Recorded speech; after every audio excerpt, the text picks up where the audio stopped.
handed them a freaking packet, yo. There's kids in here who don't learn like that. Bye. They need to learn face to face. You're just getting mad because I'm pointing out the obvious and you're you're wasting my time. No, I'm not wasting your time. I'm telling you what you need to do. Get out. You want kids to come into your class, you want them to get excited for this, you got to come in here, you got to make them excited. You want a kid to change and start doing better, you got to touch his freaking heart. Can't expect a kid to change if all you do is just tell him. You got to take this job serious. This is the future of this nation. And when you come in here, like you did last time, and make a statement about, oh, this is my paycheck, indeed it is. But this is my country's future and my education. I respect that. Can you go outside, please? But there's a limit. When I'm not bitching, but simply making an observation. Okay. And now I will leave. Nah, I was once dating this chick, right, Skip, and she was married, but she was getting a divorce.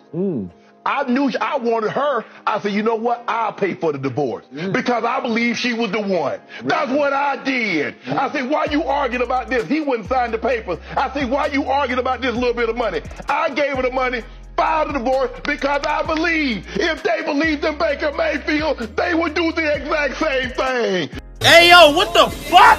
I rock with the homie Shannon Sharp, man, Uncle Shay Shay. Sometimes it's best to not get too comfortable in front of the television because sometimes you'll say some things that you hope you wouldn't have said.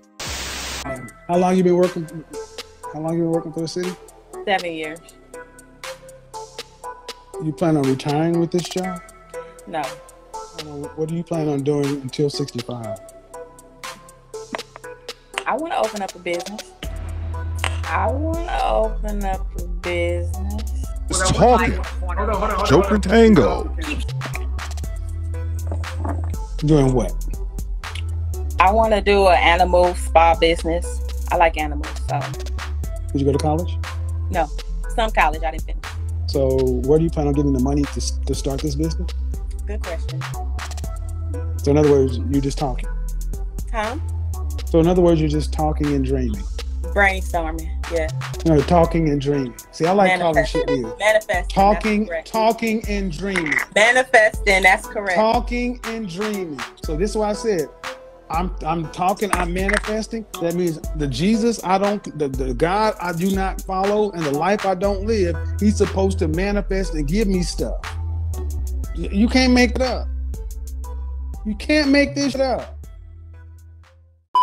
This is the lie that gets told to men too, right? You hear, oh, women want a vulnerable man. They want a guy who shows weakness. They want someone who's going to be a human and show all that weakness. And then guys do that. And the woman's like, maybe we should see other people. Why? Because that guy who just let it all out and starts complaining and starts stressing out about work or money, all of a sudden to you doesn't seem sturdy.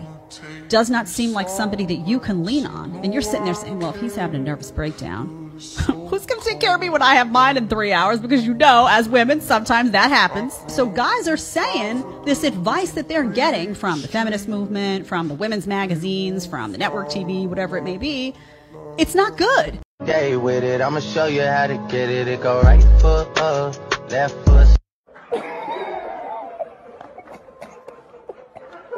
Can I ask a question? Yeah. Why do we look at sex in such a negative light? Like, why can't we just embrace that, you know, two people are coming together and making fucking magic and having a good ass time for the most part? Because when a man wants to commit to a woman and have a serious relationship, he looks at these things. But why can't we change that narrative? We can't. Times have changed. How about this? You know what? No. How about this? Let's change the narrative. I want you to go out and start dating ugly guys that are short and don't make money. And then we're gonna start telling guys to accept hoes. Let's do it. What do you think? I mean, I've been giving chances to the dudes that don't always look the greatest, don't make all the money. I look for potential. Oh, why doesn't it work out? What do you mean? Why doesn't it work out with these guys that you try to give a chance? I just haven't found my person. Okay, let me give you the real answer. It's never going to change because you're biologically hardwired to look for certain things. Men are always going to want girls that aren't touched. Women are always going to want men that have status and money. So once my boyfriend was asleep, so I wanted to go my ex real quick, so I drove down to the gas station, let him me, and then I came home to sneak into bed. My boyfriend woke up and then wanted to me, and he started eating me out and told me how good my tastes, and he's eating my ex's out of me, and I never told him. Jail! This is haram. Struggling with something and I want to talk about it, but before I do, I need people, if you are a parent who was like touched out by your children, I do not want to see you in the comments. If you are someone with any kind of neurodivergency and it manifests or shows up as you not liking touch or people touching you, I do not want to see you in the comments, okay? But I feel like I'm dying from like touch starvation, y'all. I don't get hugs. I don't know. I feel like if I were to get the kind of hug that I fucking really want, I would crumble into pieces. I don't, how do you deal with that? I really like need to be like touched. And I know someone's gonna say like, okay, go to the salon and get your hair done, or get a massage, or get your nails done, right? So someone can hold your hand. None of those people love me.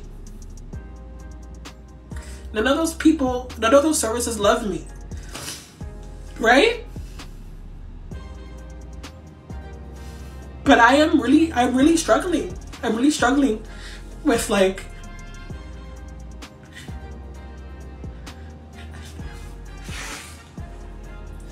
I don't get hugs. That shit is, it could be like maybe a hello, you know, whatever, maybe. But it's not enough. I don't know how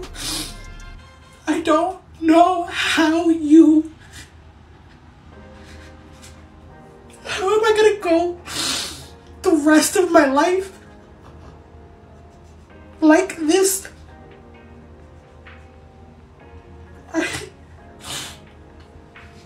I think that that's really hard.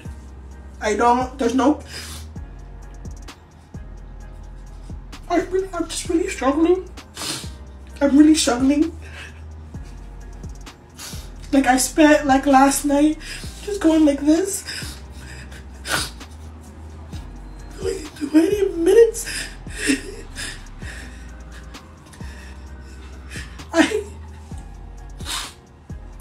I'm just, if anyone else is struggling, what are you doing? Yeah. I don't really know what to say to that. I'll say the obvious. It sounds like she's lonely. And I get it. People get lonely sometimes. I think my line of thinking is more is the need to share it for social media. I mean, because, yeah, I don't think that was the greatest look. But I get it. People are lonely. A lot of people are lonely nowadays. And you have to talk to somebody, I guess, if you're that lonely. She hasn't, I think it said she hasn't been hugged in like 5 years or something like that. You don't have family or somebody that you didn't like that. Not necessarily a boyfriend or a husband or something, but I don't know. I don't want to be mean to the lady or anything, but I don't really see the point in sharing that video other than I guess there's people who's feeling that same vein. I just never agree with the oversharing on the internet. As someone who streams nearly every day and post videos, I try my damnedest not to overshare, and I think I do a fairly decent job at it. And it's just, I don't know, man. My advice to the younger generation is that try to seek counsel from your family and possibly therapy before going to social media. I know this would be almost asking squeeze water from a stone, but I don't think everything needs to be shared. And I hope this young lady ends up finding someone or getting some help or something like that. But you guys let me know what you think after party in the comments. My name is Theo Coop, but you can call me bitches. You better.